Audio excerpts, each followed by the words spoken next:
Death is an inevitable part of the human experience, yet remains one of the greatest mysteries that we grapple with.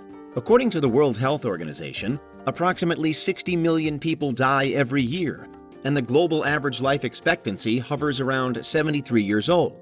But these figures, while daunting, only scratch the surface of the complex and varied nature of how death is viewed and felt. And for many, the great unknown of what happens after death is one of our most profound and unanswered questions. In this video, we're taking a closer look at one particularly emotive aspect. This is Unveiled, and today we're answering the extraordinary question, will you see loved ones after you die? Do you need the big questions answered? Are you constantly curious? Then why not subscribe to Unveiled for more clips like this one, and ring the bell for more thought-provoking content. Throughout history, human beings all over the globe have pondered what happens after we take our final breath. And one especially prevalent belief that transcends cultural and religious boundaries is the idea of being reunited with friends and family, with your loved ones. Rightly or wrongly, it's a concept that has been woven into the fabric of our species' thought for centuries, stemming from religious doctrines, legend and folklore, and spiritual traditions. From today's most followed religion, Christianity, to the core beliefs in ancient Egyptian mythology, it's said and has been said that the deceased will meet again with whomever they've lost. Assuming, of course, that you don't end up in whichever version of hell or the underworld that your culture threatens. In general, however, we know that so much of what we tell ourselves about death is deeply rooted in the human psyche. At its simplest, mortality is a very difficult thing to come to terms with. And some argue that actually we never fully accept or understand it. Terror management theory says that really everything we do is in some way influenced by our underlying realization that we will one day die. And the curious balance between the inevitability but also unpredictability of our own looming demise is what guides all of our thoughts and decisions. In this case, it's specifically why it's so widely said that we will be reunited with loved ones in the ever after. It's a thought that offers comfort and hope in the face of mortality, no matter which religion, story, or theory is presenting it. It's an idea that provides solace and assures everyone that the bonds forged in life will persist beyond the physical realm. But of course, as everyone alive right now is, well, alive, the classic sticking point in all life-after-death conversations is that no one has empirical, testable proof of what awaits. As obvious as it is to say, no one alive right now is dead. And while there are many who've survived major scares, including long periods of time when their heartbeat has flatlined, it's a plain fact that anyone offering any kind of theory, recollection, or depiction of the afterlife has first and foremost lived to tell the tale. Religions preach the need for faith. Many legends depend on the acceptance of otherworldly or spiritual conditions. But in the cold, hard light of the scientific day, the afterlife is incredibly, inescapably hazy. It's little wonder then that society has come to be so fascinated by near-death experiences, or NDEs. These are profound, often transformative episodes that occur when individuals are on the brink of death or have clinically died before being resuscitated. And while the scientific community remains divided on the interpretation of NDEs, they undeniably offer intriguing insights. And in some cases, they seemingly add a great deal to this overriding notion of reuniting with those you love. One of the most well-known cases of an NDE that seemingly involved just such a reunion was that of Betty J. Eady. In her 1992 book, Embraced by the Light, Eady recounts her experience of dying during surgery, only to be somewhat miraculously brought back around a short while afterwards. In the intervening period, however, Eady claims to have had a profound experience that would remain imprinted in her mind from that point forward.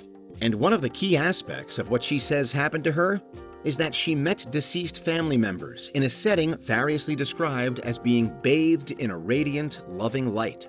Her vivid descriptions of the afterlife and the emotional reunion with loved ones resonated with many readers back in the early 90s. And Eady's story is still widely cited as one of the most convincing of its type to date. Next, and to the neurosurgeon Eben Alexander, who chronicled another compelling NDE case in his 2012 book, Proof of Heaven.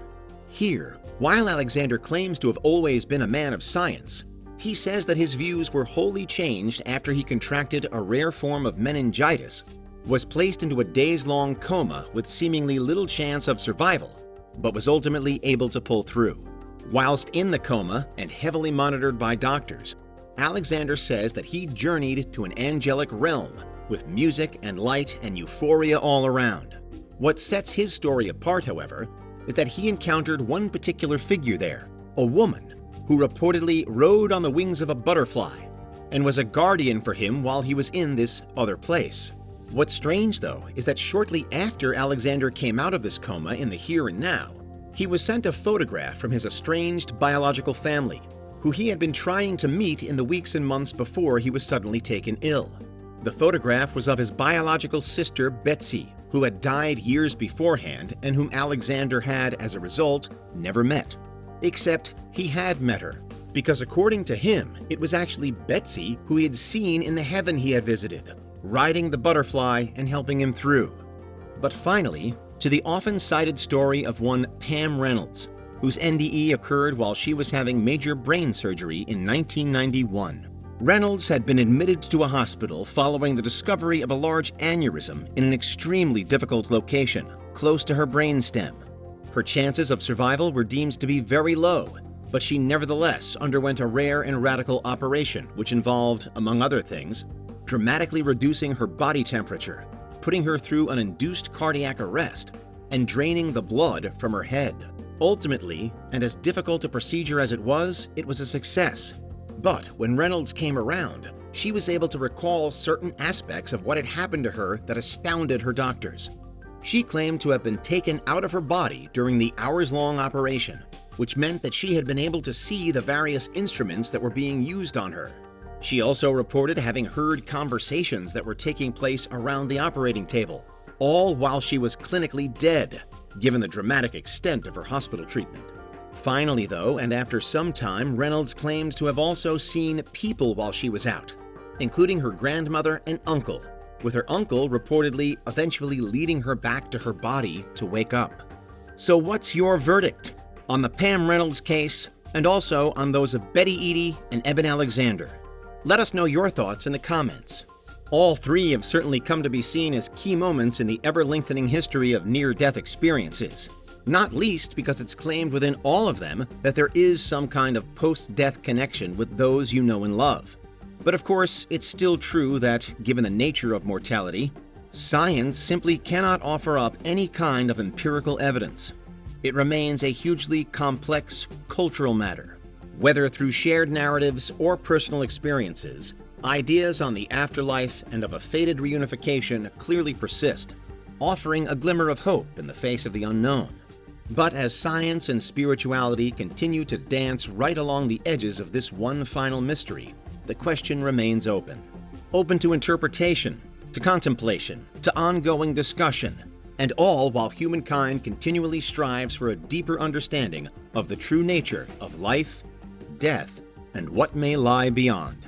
What do you think? Is there anything we missed? Let us know in the comments. Check out these other clips from Unveiled, and make sure you subscribe and ring the bell for our latest content.